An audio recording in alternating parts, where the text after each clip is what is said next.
Éxodo capítulo 20, versículo 1 al 3.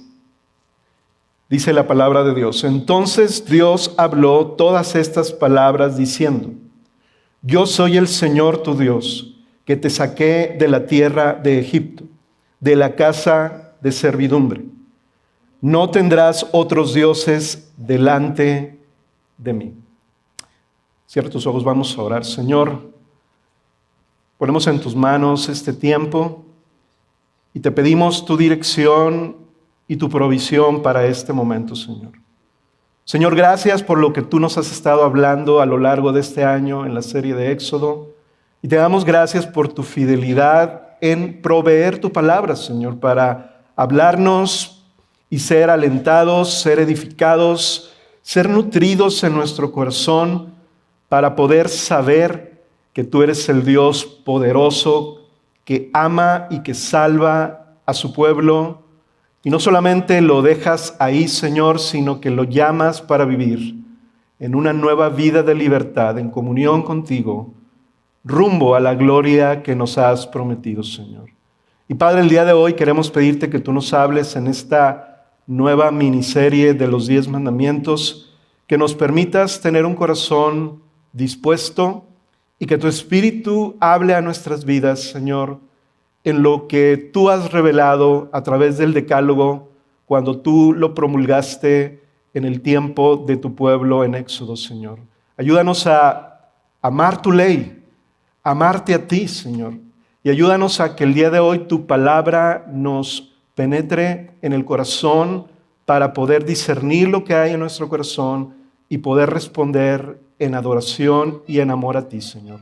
Te lo pedimos en esta mañana en el nombre de Jesús. Amén. Amén. Pueden tomar su asiento y bueno, quisiera hacer una breve introducción de esta serie antes de poder entrar en el tema del mensaje del día de hoy, que es el primer mandamiento. No tendrás otros dioses delante de mí, es el título del mensaje. Y la serie, hermanos, la hemos titulado Caminando hacia la gloria. Es un título que tiene que ver con la razón por la cual Dios entregó su ley a su pueblo redimido. Y es un título muy apropiado porque nos permite a nosotros seguir conscientes de que con mayor razón nosotros, hoy como su iglesia, también estamos caminando a una todavía mayor gloria que está reservada para nosotros en el cielo. Y esa gloria hoy en la iglesia está habitando en nuestras vidas y con justa y completa razón caminamos hacia esa gloria. Quiero preguntarles lo siguiente, hermanos. ¿Conocen los 10 mandamientos? ¿Hay alguien aquí que podría decirlos de memoria, que se sienta con toda la seguridad? Bueno, yo no. Bueno, ahorita sí, pero tal vez no sé si hace algunas semanas. Pero una encuesta reciente en Estados Unidos mostró que solo el 14% de la población podría mencionar los 10 mandamientos completos. Podríamos pensar que es un problema, ¿verdad? De no saberlos de memoria, de no tenerlos presente, pero un problema mayor en esto no es solo no saberlos, sino es haber perdido el sentido de su valor, de su autoridad y su relevancia en la vida y en la sociedad actual. Quiero pedirles a producción que muestren una gráfica, por favor, relacionada con el deterioro de las generaciones en una encuesta relacionadas con una pregunta muy esencial, hermanos. ¿Siguen siendo relevantes los 10 mandamientos hoy en tu vida? Y cada columna muestra diferentes generaciones, desde las más antiguas hasta las más recientes. La llamada generación silenciosa, baby boomers, generación X y millennials, y nota cómo el número del mandamiento es el que dirige a cuántos de los encuestados piensan que esos mandamientos son relevantes hoy. Date cuenta, hermano, cómo las generaciones cada vez más están considerando los mandamientos de Dios irrelevantes a su vida. Y algo que notar es que particularmente los que tienen que ver con Dios, que son los primeros 4, son los que menos son considerados como relevantes. A lo largo de la historia occidental, el Decálogo ha sido, por siglos, la base moral y legal de muchas naciones. Constituciones, códigos penales, sistemas de justicia fueron fundados sobre la base de estos 10 mandamientos, de estas 10 palabras divinas. Y sin embargo, las generaciones, hermanos, se han alejado de Dios, menospreciando estos fundamentos, y el deterioro moral de nuestra sociedad refleja de forma alarmante este alejamiento. Existe una preocupante distancia entre generaciones, pero también quiero decirles, también entre sociedades. Sociedades anteriormente reconocidas y distinguidas por ser mayormente cristianas. Naciones que fueron o vieron nacer grandes denominaciones de la cultura evangélica. El Estados Unidos y el Reino Unido como cuna inicial. Y aquí hay otra gráfica que quiero mostrarles también para que se den cuenta que no solamente a nivel generación, sino a nivel país hay un deterioro tremendo en cómo se consideran relevantes o no estos mandamientos. Si nos preocupó nuestro país vecino, lo que las encuestas denotaron, ahora nota el Reino Unido, que son el número de azul clarito, las respuestas de ellos. El país occidental que vio nacer grandes denominaciones cristianas, hoy contestan que no es relevante, ni siquiera la mitad, en los mandamientos que tienen que ver con Dios. Hermanos, estas próximas 10 semanas queremos profundizar en esta miniserie de los 10 mandamientos, no tanto como un estudio histórico o moral, sino como una necesidad espiritual en medio de una cultura que relativiza la verdad y que redefine constantemente lo que está bien y lo que está mal, según su conveniencia. Hermanos, nosotros, el pueblo de Dios, como su iglesia, no podemos darnos el lujo de ser arrastrados por esa inercia del mundo.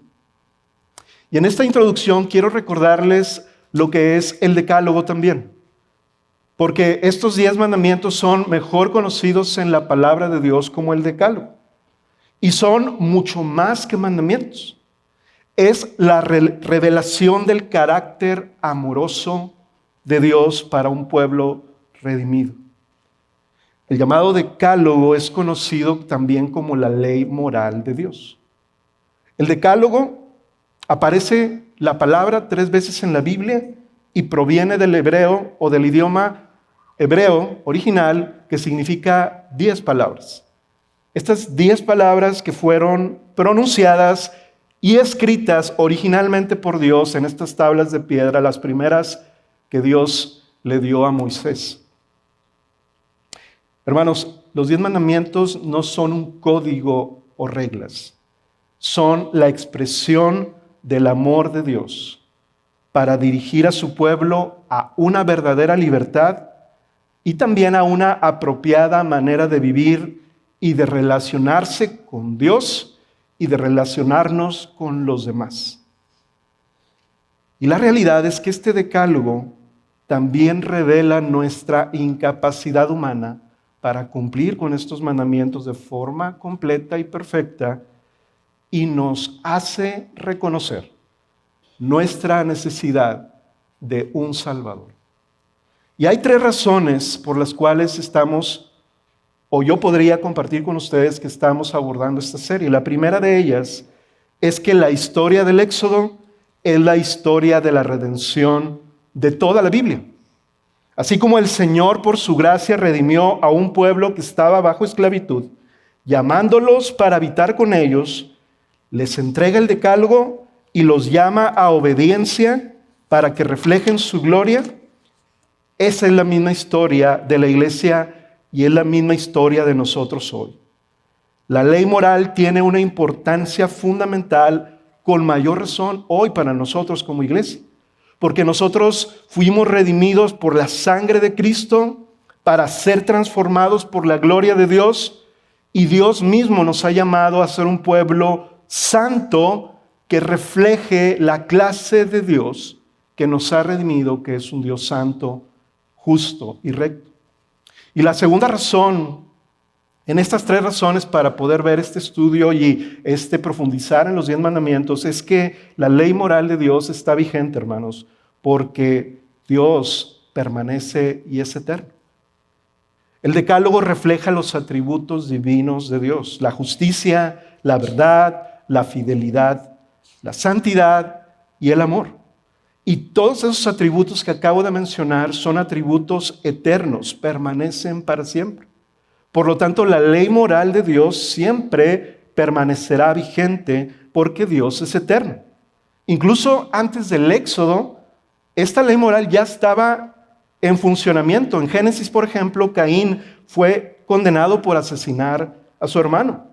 Ocam fue condenado por deshonrar a su padre Noé. O Raquel por robar. O incluso también la esposa de Lot fue convertida en una estatua de sal por codiciar lo que estaba atrás de ella. Incluso en el mismo jardín del Edén, hermanos, el hombre fue llamado a amar a Dios y a amar a su prójimo, lo cual resume todo el Decálogo. Cuando Adán y Eva desobedecieron, violaron múltiples mandamientos de un solo golpe. Codiciaron el fruto, robaron tomándolo del árbol prohibido, le mintieron al Señor, deshonrándolo como su padre, y por medio de esa acción aspiraron a ser sus propios dioses en lugar de Dios. Y tal acción implicó asesinato porque introdujo la muerte a toda la raza humana. Así que la ley moral de Dios, hermanos, está vigente desde la eternidad hasta la eternidad porque Dios es eterno. Sus atributos reflejan su carácter. Y la tercera razón es que hoy muchos cristianos, tal vez esta es una razón muy relevante también, hoy muchos cristianos desvalorizan o confunden el rol de la ley moral de Dios. Muchos asumen en este tiempo que la ley quedó atrás, según una mala interpretación de este texto que dice: ya no estamos bajo la ley, sino bajo la gracia, diluyendo la importancia de la obediencia. Yo quiero recordarles lo que Jesús dijo a sus discípulos cuando Él dijo: cualquiera que anule uno de sus mandamientos, aún de los más pequeños, será llamado muy pequeño en el reino de los cielos. Por lo que minimizar alguno de los mandamientos de la ley moral de Dios es minimizar el carácter de Dios mismo. Y hermanos, quiero decirles algo antes de entrar en el primer mandamiento. La ley mostrada en la Biblia principalmente tiene una distinción, porque la Biblia habla de 3 tipos de leyes. Y esto es muy importante, ponme mucha atención, porque son 3 clases de leyes que necesitamos entender y que no es mi propósito detallar todo, pero sí es importante diferenciarlas. La ley moral, que son los preceptos en el Decálogo o los 10 mandamientos, el estándar recto, justo y eterno que nos dirigen toda nuestra relación con Dios y con los demás. Pero luego está la ley civil, que es la lista de leyes que gobernaron a Israel como nación al ser dirigidos por Dios mismo. Incluían lineamientos de guerra, lineamientos de uso de tierra, de deudas y otras leyes sociales y civiles de Israel. En tercer lugar está la ley ceremonial, que son todas aquellas regulaciones de las festividades religiosas para adorar al Señor en su santuario.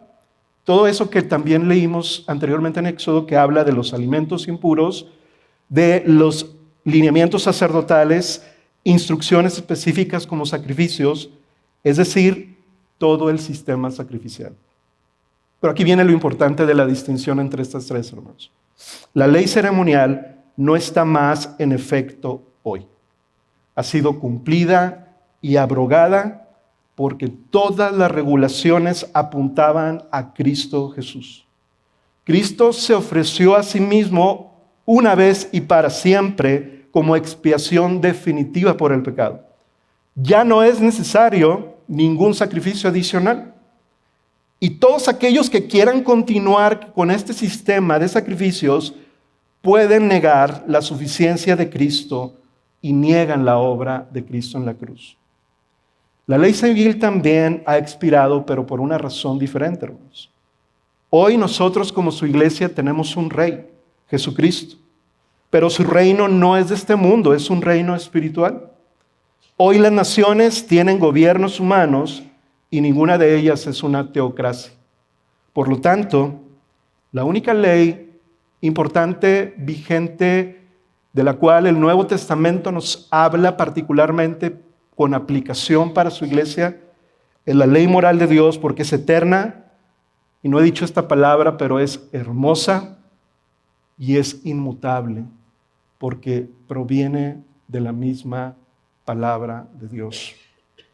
Hermanos, la ley no fue dada para ganar nuestra salvación.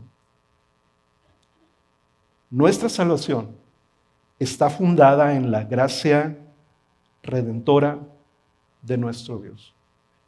Y esa es la introducción de este primer mandamiento.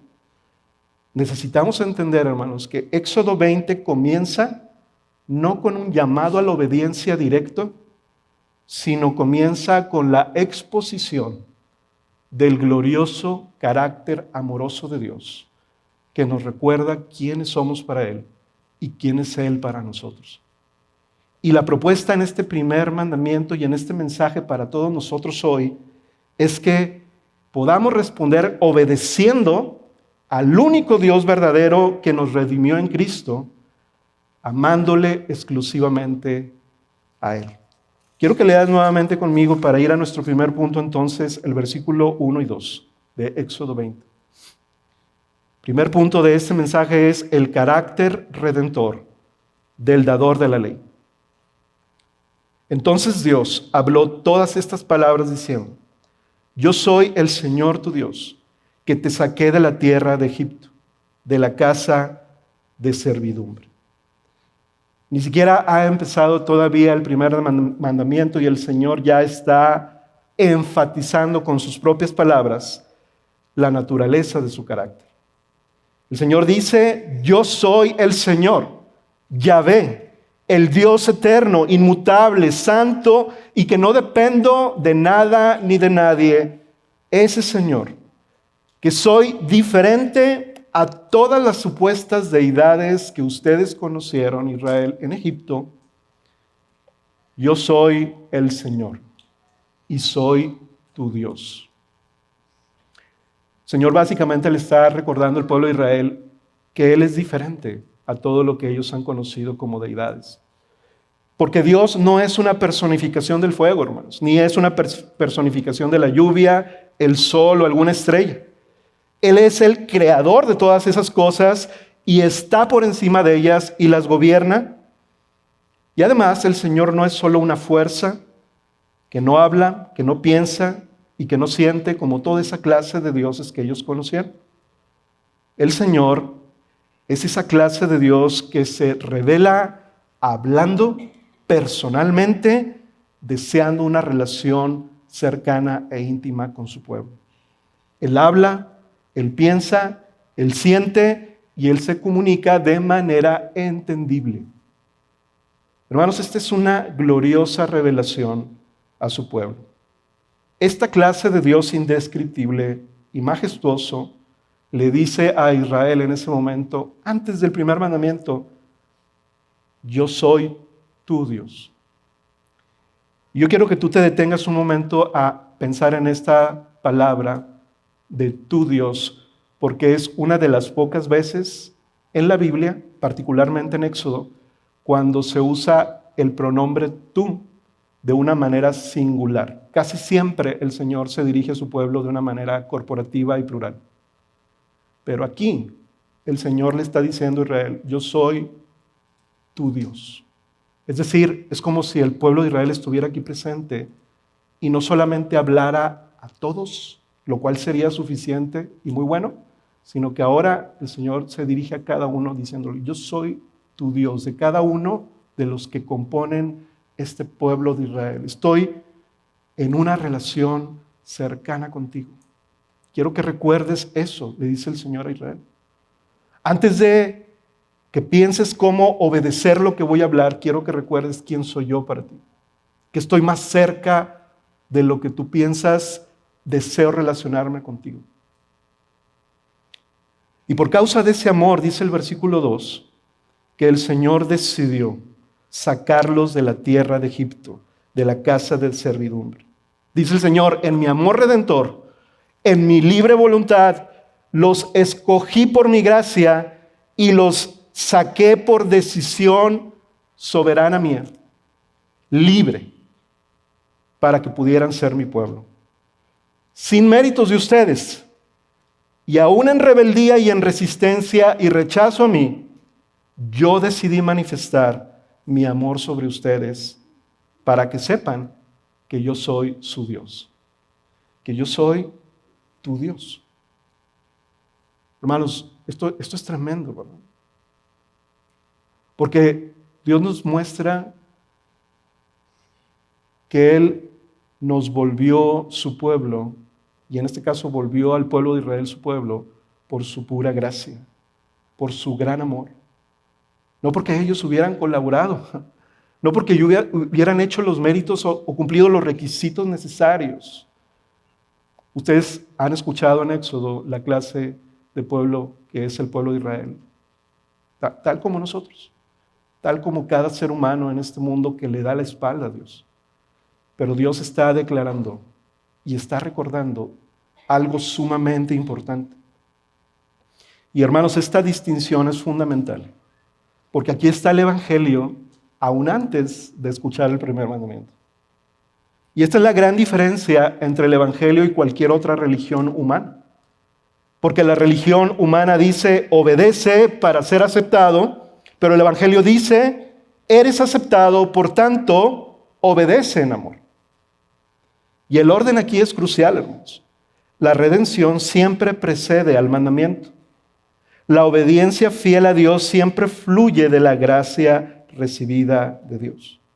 Así que el decálogo, hermanos, no inicia con demandas, sino inicia con la gracia amorosa de Dios. Y este es el primer regalo que Dios le da a su pueblo. Esta ley, aunque a veces no suena como un regalo, ¿verdad? Cuando nosotros nos dan reglas, definitivamente no suena como regalos. Pero Dios aquí está dando y entregando su primer regalo a su pueblo, su gloriosa y valiosa ley. Su primer regalo de libertad y amor para con ellos es el más hermoso regalo que el pueblo de Dios podría recibir. ¿Por qué? Porque por medio de ese regalo, su pueblo puede reflejarle y relacionarse con él y con los demás de una manera que le agrada al Señor y de una manera que produce el mayor bienestar para ellos mismos como su pueblo. Es un regalo, hermanos. Y la ley es para el pueblo redimido. Nunca ha sido entregada para ganar redención, y ese es el tema estructural de Éxodo. Un pueblo que una vez redimido es liberado para vivir y servir al único Dios verdadero. Ser un pueblo para Dios, no para ellos mismos. Hace un momento leímos, ¿verdad? Nos leía, me parece, Pablo en 2 Corintios 5, que el Señor nos redimió ya no para seguir viviendo para nosotros mismos, sino para aquel que murió y resucitó por nosotros. Esta es la historia de Éxodo y es la historia de todo el pueblo de Dios en el Antiguo y en el Nuevo Testamento. Y hermanos, yo quiero decirles que la obediencia a la ley siempre va después del amor de Dios por nosotros, pero nunca deja de manifestarse. La obediencia es una característica presente, no ausente del pueblo de Dios. Y eso lo escuchamos la semana pasada. Una vez un estudiante de Martín Lutero le dijo, si esto es verdad y Dios nos amó de esa manera, entonces somos libres de vivir como queramos. A lo que Martín Lutero respondió, sí, pero ¿qué es lo que quiere tu corazón? Y eso es una buena pregunta para nosotros. Antes de pasar al segundo punto, yo podría preguntarte, Tú sabes que Dios te amó por su amor y su gracia, y yo estoy seguro que técnicamente casi todos podríamos decir aquí que sí. Y la pregunta es, ¿hacia dónde te dirige su amor? ¿Hacia la obediencia o hacia otra cosa? Y esa es la razón también por la cual es el título de esta serie. Porque los mandamientos nos fueron dados para caminar hacia la gloria, no para caminar hacia nuestros propios lados.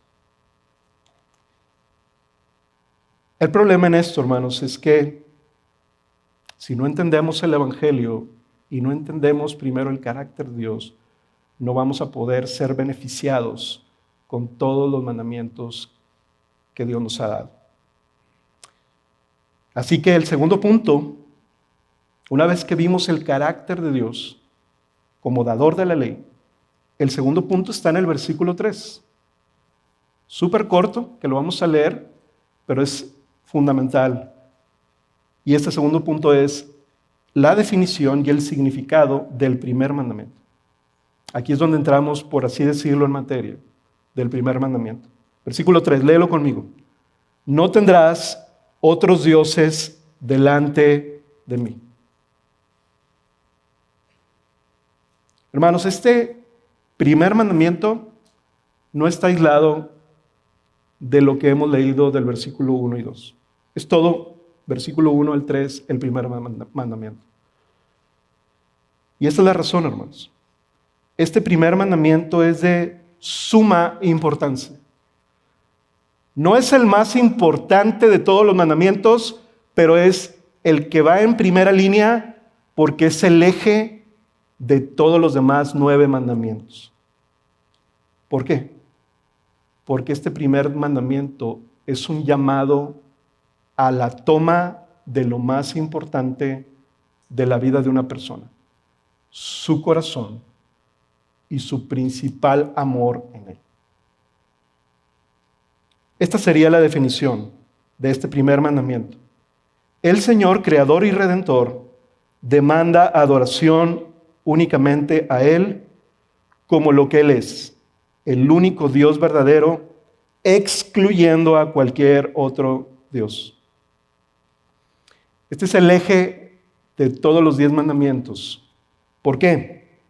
Porque si tú fallas en cualquier otro de los mandamientos, es porque ya has fallado en el primero.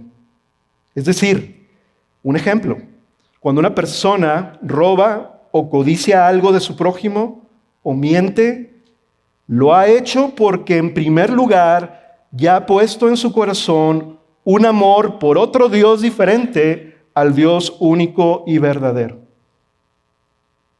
Y por eso es fundacional este primer mandamiento, hermanos, porque habla de una exclusividad del corazón.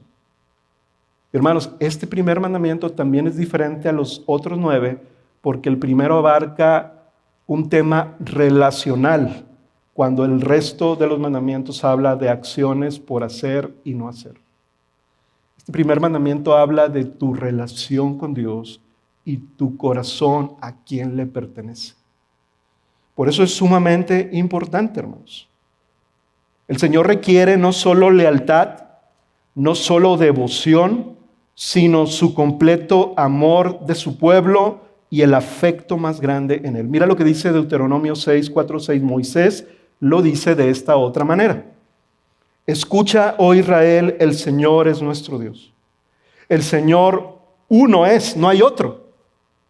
Amarás al Señor tu Dios, ¿cómo, hermanos? Con todo tu corazón, con toda tu alma y con toda tu fuerza.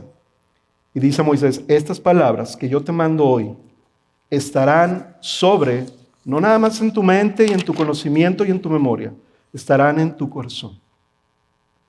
Este primer mandamiento nos nutre, Deuteronomio nos ayuda a comprender que el propósito de Dios para haber hecho al pueblo de Israel como su especial tesoro y su especial posesión y una nación santa es porque Dios está supremamente interesado en el corazón de su pueblo.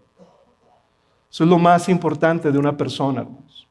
No hay otra cosa más importante Ni su experiencia, ni su conocimiento, ni sus dones, ni sus relaciones. Lo más importante que gobierna la vida de una persona, las decisiones, las palabras, los afectos de una persona, es el corazón. Por lo que, escucha bien, hermano, lo que una persona ama sobre todas las cosas en su corazón, ese es su verdadero Dios. Por eso este primer mandamiento habla de no tendrás otros dioses delante de mí. Traducción, no amarás otra cosa en tu corazón, sino solamente al Señor, que soy tu Dios. Esto es sumamente razonable en su demanda, hermanos, porque es lo más amoroso que Dios puede hacer por su pueblo. Llamarlo a amarle a Él y no dejarlo ir tras otros dioses que solamente quieren nuestro daño.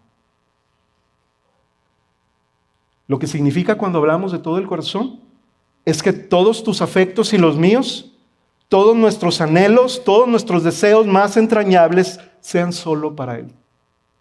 Cuando la Biblia dice con toda el alma, significa que todo tu ser, toda tu identidad, todo tu valor y tu dignidad están solamente fundados en Él. Y cuando la Biblia dice que con todas las fuerzas, significa que con todas tus capacidades, con todos tus dones y con todos tus planes, todos sean para Él. Esta es la realidad relacional de este primer mandamiento que el Señor exige con su pueblo.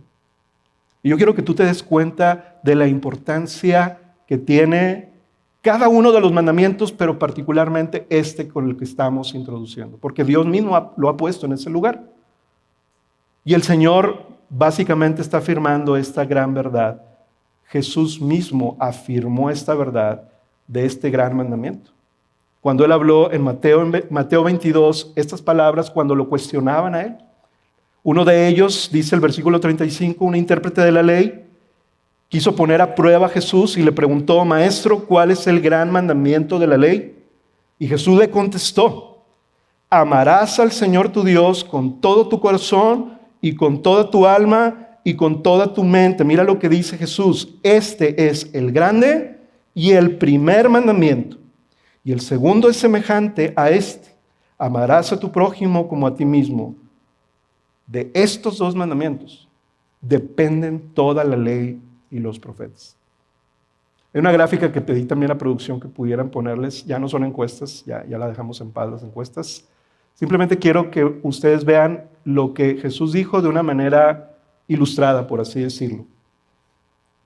Jesús está diciendo: amarás a Dios y amarás a tu prójimo. De esto depende toda la ley y los profetas. Y esa es la manera en cómo lo podríamos entender, que es el más grande y el primer mandamiento. Jesús es Dios. Y Él lo puede explicar de una manera todavía más clara y sencilla, como lo estamos viendo. Esto es asombroso e inédito, hermanos, para el pueblo de Israel. Yo quiero decirte que es el parteaguas en la historia de la humanidad más importante en la antigüedad. ¿Por qué? Porque es el momento en donde en las naciones y culturas de la antigüedad se adoraba a múltiples dioses y no había ninguna restricción de exclusividad para ello. Si tú adorabas a un dios, no hay problema, tú dale, acá otras naciones otras, no habría problema. Y así funcionaba históricamente documentado todo el mundo en ese entonces. Hasta que aparece el Señor, el único Dios verdadero, llamando a su pueblo redimido a algo inédito. Adorarás solamente a mí. La introducción de este famoso monoteísmo. El creer en un solo Dios. Hermanos, fuera de la Biblia tú puedes estudiar eso y puedes saber que esto revolucionó el rumbo y la historia de todas las naciones. De ahí surge los primeros pasos de la historia occidental de todo el mundo. Y Dios mismo fue el que hizo esto a través de su pueblo. Así que esto no nada más tuvo un efecto importante en el pueblo de Israel que Dios había sacado de Egipto, sino todo el mundo iba a ser impactado a través de esa promulgación de la ley, a través de ese dar a conocer su ley en este primer mandamiento. Hermanos, en Egipto, el pueblo de Israel vivió en una esclavitud donde se adoraban múltiples dioses, dioses de las cosechas, dioses de los ríos, de las lluvias, del sol, de las tinieblas, dioses del amor, de la fertilidad, de la guerra, representados por animales y representados por seres humanos, como el faraón. Israel adoró todos esos dioses en su esclavitud, pero ahora el Señor los llama a salir de Egipto y el Señor los llama a adorar al que es el único Dios verdadero. Tú podrías pensar, bueno, es que en la antigüedad había mucha propensión a adorar muchos dioses. Hoy no. Hoy la mayoría de la gente es atea. Bueno, déjame decirte esto. El hombre no es ateo por naturaleza. Siempre está adorando porque Dios hizo al hombre con la capacidad de adorarle. Cuando cae la humanidad, esa capacidad de adorar no se pierde, más bien es interrumpida nuestra comunión con Dios y el hombre caído busca o buscamos adorar cualquier otra cosa. Hoy la persona dice que es atea, pero realmente está adorando a un Dios más sofisticado, que es a Él mismo. Ya no adora los elementos de la naturaleza, ya no adora a una estatua de metal o de madera o de cualquier otra clase de material. Ahora es una clase de Dios más oculto y más difícil de identificar. Pero no solamente los ateos, hermanos, todo ser humano. La adoración exclusiva a un solo Dios no tiene precedentes hasta este momento de la historia. Ninguna nación del mundo, hermanos, había tenido jamás esta clase de revelación y de ley de parte de su Dios. ¿Y qué le da el derecho al Señor de demandar una adoración exclusiva de este tipo, hermanos? Bueno, la respuesta es muy sencilla. Porque solamente hay un Dios. Todos los demás, llamados otros dioses, son falsos impostores, rivales no reales, que tratan o que más bien son usados por fuerzas espirituales de maldad para mover el corazón de los hombres a otro lado menos al Señor. Isaías 45, 20, 22. Esto es lo que dice el profeta Isaías, llamando a las naciones a esta realidad. Dice, reúnanse y vengan, juntos acérquense, fugitivos de las naciones. ¿No tienen conocimiento los que llevan su ídolo de madera y suplican a un Dios que no puede salvar? Y luego el Señor les dice en el versículo 21, declaren y presenten su caso, ¿sí? Que deliberen juntos. ¿Quién ha anunciado esto desde la antigüedad y lo ha declarado desde entonces? ¿No soy yo el Señor? No hay más Dios que yo, un Dios justo y salvador. No hay ninguno fuera de mí. Versículo 22. Además de declarar la realidad, Dios hace un llamado a las naciones. Vuélvanse a mí y sean salvos todos los términos de la tierra, porque yo soy Dios y no hay ningún otro. No hay ningún otro. Y entonces, ¿por qué la Biblia habla de otros dioses y particularmente este versículo en este primer mandamiento como si existieran? Porque tales dioses no existen en la realidad, sino que revelan una condición de esclavitud espiritual. Las naciones antiguas adoraban elementos porque pretendían y querían recibir beneficios que ellos pensaban que esos elementos o esos supuestos otros dioses les daban para ellos lograr obtener prosperidad, comodidad, seguridad, control o poder. En nuestra época, casi nadie sería tentado a adorar al sol o a la lluvia, pero hay otros dioses que son menos identificables y hasta respetables. Hoy las personas adoran a esos otros dioses respetables por las mismas razones que en la antigüedad se adoraba a los elementos y a los astros. Desean obtener bienestar, seguridad, control y aceptación. Y hermanos, esos otros dioses hoy son cosas o personas que ocupan el trono del corazón y no logran ser identificados tan fácil. Jesús lo dijo de esta otra manera en Mateo 10:37. El que ama al padre o a la madre más que a mí, ¿nota eso? Más que a mí. Eso va en contra del primer mandamiento, ¿verdad? Porque el primer amor que Dios pide en el primer mandamiento es el superior y todo el corazón. Sigo leyendo en el versículo 37, no es digno de mí. Y el que ama al hijo o a la hija más que a mí, no es digno de mí. Y el que no toma su cruz y sigue en pos de mí, no es digno de mí. Ahora, nota esto. El que ha hallado su vida, la perderá. Aquí está lo peligroso de los otros dioses, que hacen que las personas piensen que hallan su vida amándolos, pero al final la pierden. Pero termina el versículo diciendo, y el que ha perdido su vida por mi causa, lo hallará. Esta es la clave para identificar a los llamados otros dioses. Que siendo cosas buenas en nuestra vida, las convertimos en otros dioses al amarlas o desearlas a un nivel que solo le pertenece a Dios. Y esto es importante, hermanos.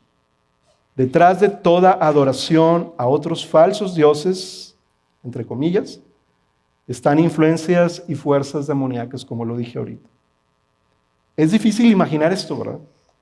¿Cómo es posible que si yo amo mucho a un familiar, imaginarme que detrás de ese amor está una fuerza demoníaca operando? Pablo se lo dijo a los corintios de esta manera, en 1 Corintios 10, 19, 20. ¿Qué quiero decir entonces? ¿Que lo sacrificado a los ídolos es algo o que un ídolo es algo? Y la respuesta de Pablo es no, sino que digo que lo que los gentiles sacrifican, ¿a quién se lo sacrifican, hermanos? ¿Quién lo está leyendo conmigo? ¿A quién se lo sacrifican? A los demonios y no a Dios. No quiero que ustedes sean partícipes con los demonios. Esto está muy fuerte, hermanos. Pero por eso Dios nos ama como lo ha establecido en su primer mandamiento.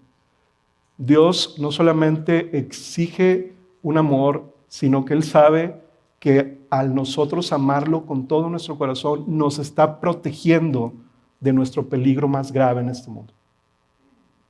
De caer en una dirección, en un engaño de Satanás, de sus demonios, haciendo que tengamos pérdida en nuestra vida en lugar de encontrarla en el Señor para caminar hacia la gloria que Él ha prometido.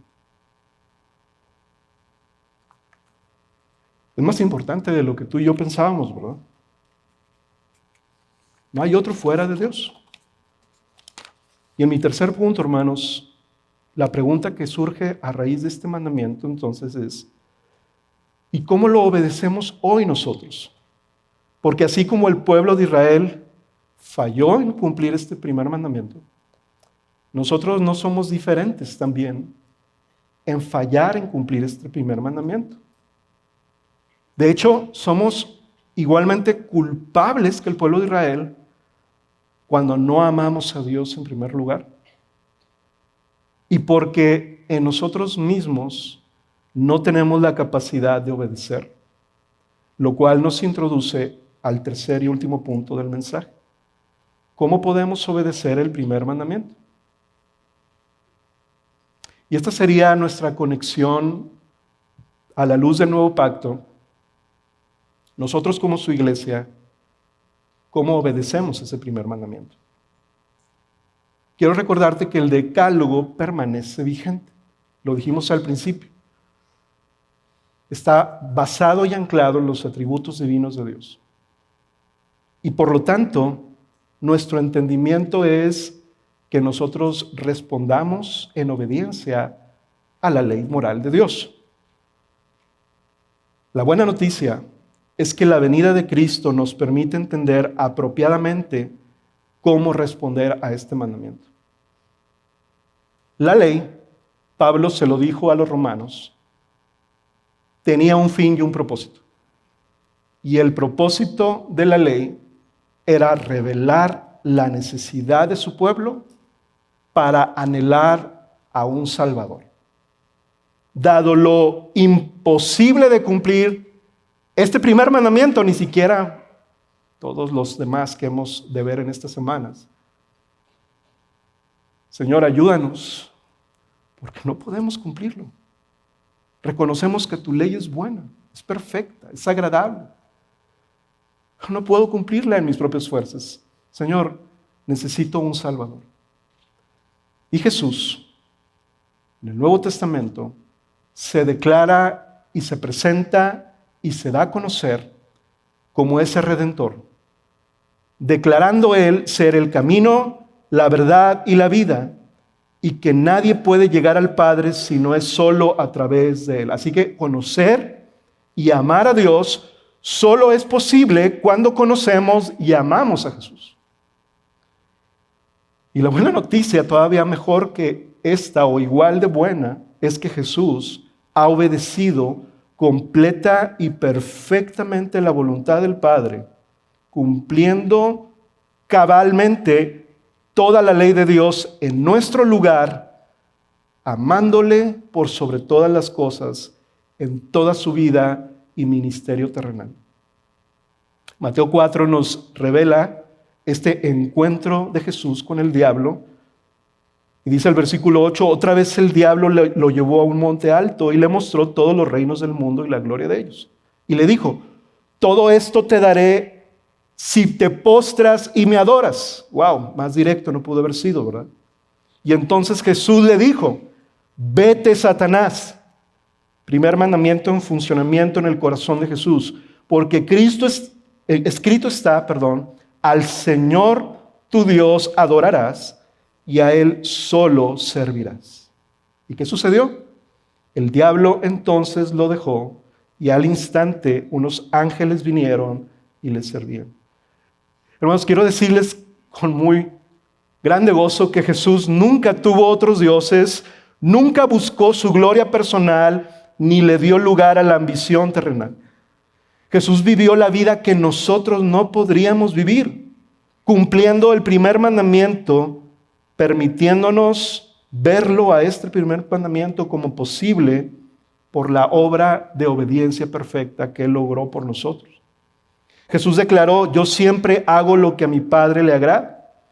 Y Él no solamente obedeció el primero, sino todos los mandamientos y toda la ley para que los que confían en Él como su perfecto Salvador y confían en Él en su muerte en la cruz, sean perdonados y justificados delante de Dios. Y no solamente eso, sino que al redimirnos y perdonarnos y justificarnos, Jesús nos da su Espíritu para vivir amándole para siempre a Él. No con una ley de piedra a la cual seguir, sino ahora escribiendo su propia ley en nuestros corazones regenerados, para que lo amemos con todo nuestro corazón. Ese es un verdadero cristiano, hermanos. ¿Seguimos luchando con nuestra naturaleza caída? Sí.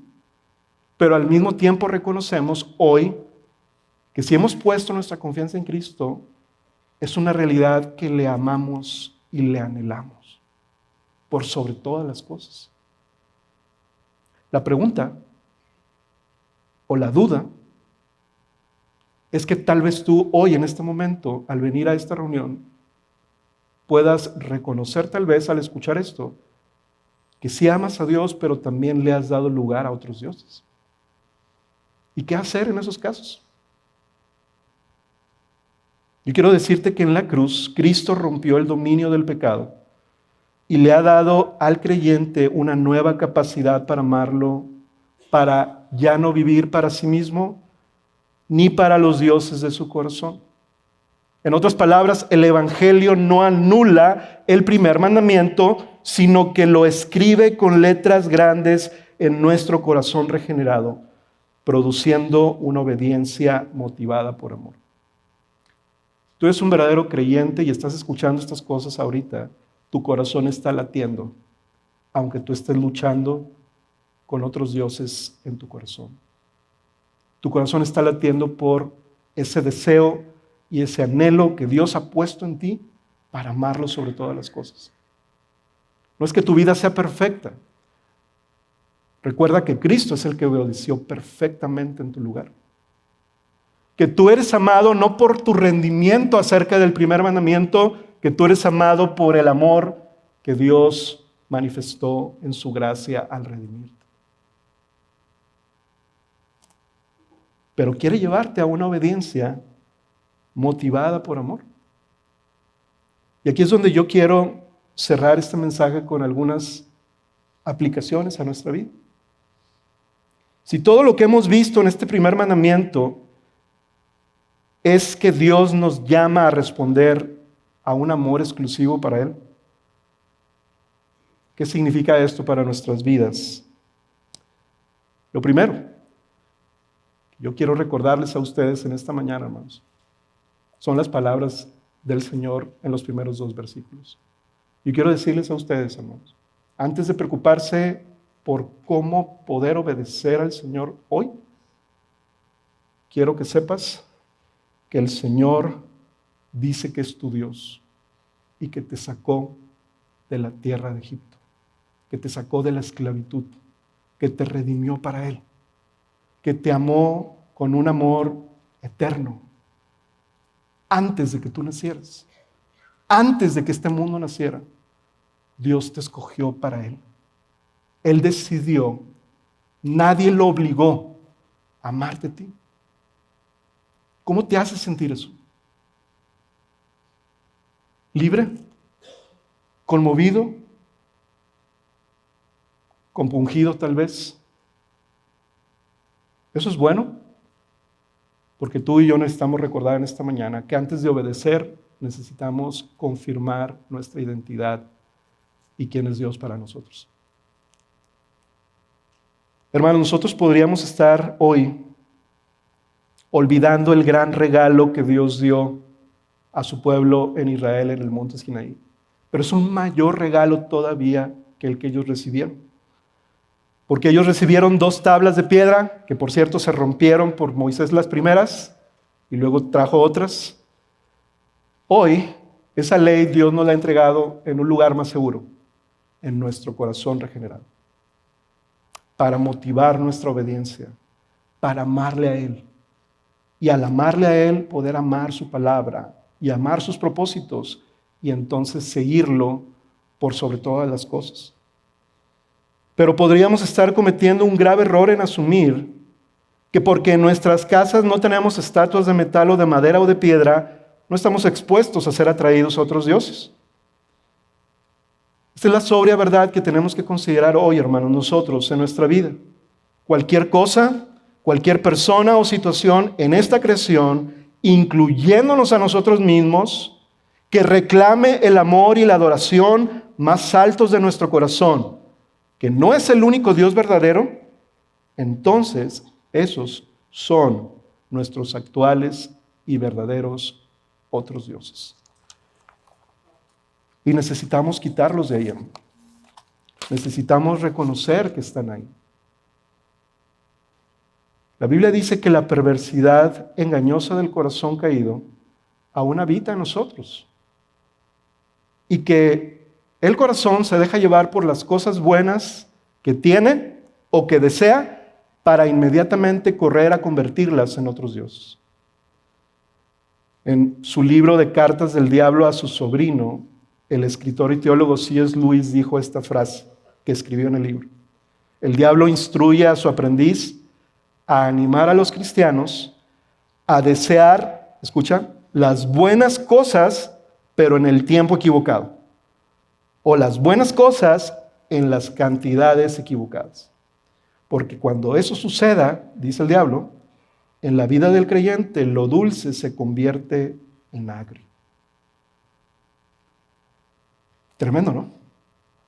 Lo bueno, en el tiempo y el lugar equivocado, o en cantidades equivocadas, se convierte en otros dioses.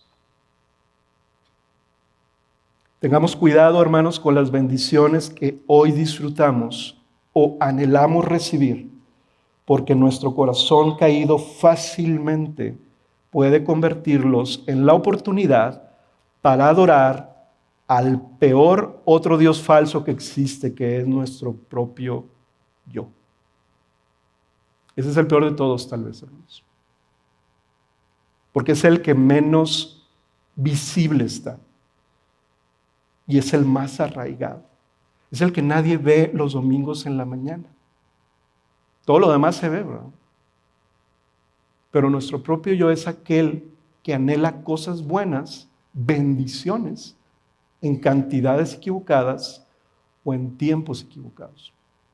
Para lo que un creyente pueda ser una gran bendición, para otro creyente, cuando lo ama en el lugar que solamente Dios le corresponde, se convierte en otro Dios. Y se convierte en un daño espiritual terrible, hermanos. Hay dos preguntas que yo te quiero hacer que te pueden ayudar a identificar esos ídolos hoy, en esta mañana. La primera de ellas es muy sencilla. ¿Qué es lo que amas más en tu vida y te dolería perder si te fuera quitado? Pudiera ser potencialmente una cosa, una persona o una situación que se convierta en otro Dios. La otra pregunta que puede ser útil para nosotros es, ¿en quién estamos confiando en nuestra vida? ¿En quién o en qué estamos confiando en nuestra vida? ¿A quién acudes en los tiempos de crisis? ¿Trabajo? ¿Pólizas de seguro? ¿Pensiones? ¿Negocios? ¿Relaciones con otros? ¿Familiares? ¿Tu doble ciudadanía? ¿Tu salud? ¿Tus hábitos alimenticios? Hermanos, todo lo que acabo de decir es bueno, pero cuando lo ponemos en el lugar equivocado para amarlo más que otra cosa, es potencialmente otro Dios en tu corazón.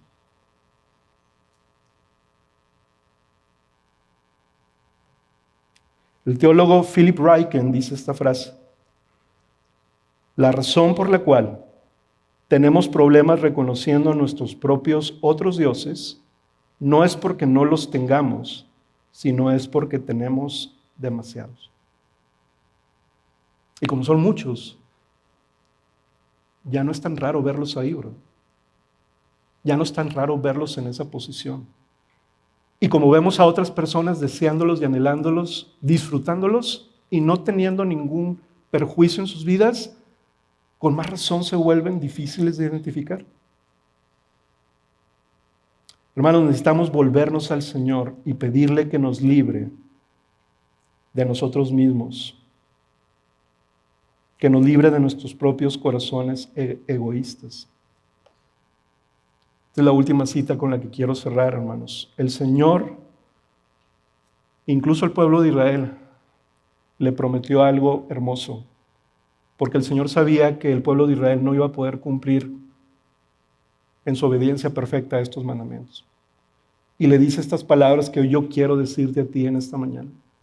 En Deuteronomio 30, versículo 1, dice el Señor: y sucederá que cuando todas estas cosas hayan venido sobre ti, la bendición y la maldición que he puesto delante de ti, y tú las recuerdes en todas las naciones a donde el Señor tu Dios te haya desterrado, y vuelvas al Señor tu Dios, tú y tus hijos, y le obedezcas con todo tu corazón y con toda tu alma, conforme a todo lo que yo te ordeno hoy, entonces el Señor tu Dios te hará volver de tu cautividad y tendrá compasión de ti y te recogerá de nuevo de entre todos los pueblos a donde el Señor tu Dios te haya dispersado. Versículo 6 dice esto: glorioso el Señor.